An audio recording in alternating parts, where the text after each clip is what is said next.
Hello, I'm the Pixel Priest, and this week and next week's reflections are based on this book by Stephen Cottrell, the Archbishop of York. It's called The Things He Carried, and it's got 8 chapters focusing on what Jesus carried to the cross. It's a great way to reflect in this run-up to Easter on what it really meant for Christ to do what he did for us. And each day I'll offer a reflection based on a chapter of this book. And there'll be a couple of things for us to ponder at the end. So let's start. The first thing we're focusing on that Jesus carried on the day of his crucifixion is his cross.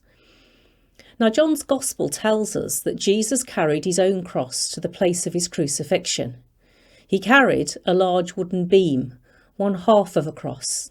He shouldered the weight. It could carry him and it could crush him.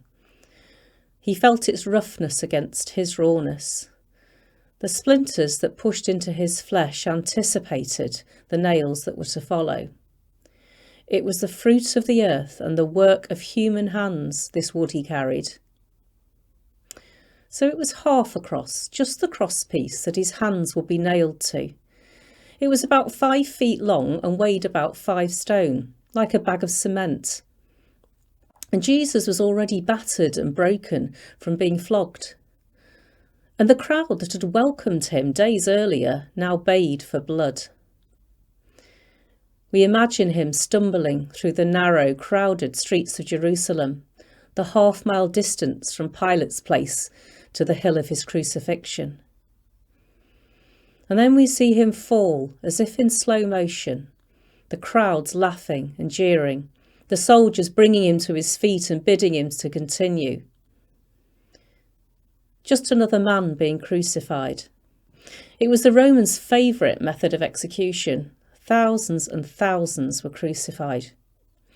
But of all the people that suffered that death, we remember Jesus' death. He carried the cross, and he carries our woundedness. But he carries something else, a light flickering within him that won't be snuffed out when he's mocked, stripped and beaten. Not when he hangs, ridiculed, crucified, forsaken. He's reaching into the mess of our world to redeem it. He carries the purposes of God. Well, that's our reflection for today, but there are some suggestions for our own reflection at home. One is to hold something heavy in your hand and think about its weight. And the other thing is to read Mark chapter 15, verses 6 to 15, and ponder a couple of questions. What does it feel like to be overburdened? And what does it mean to say the cross is a thing of beauty?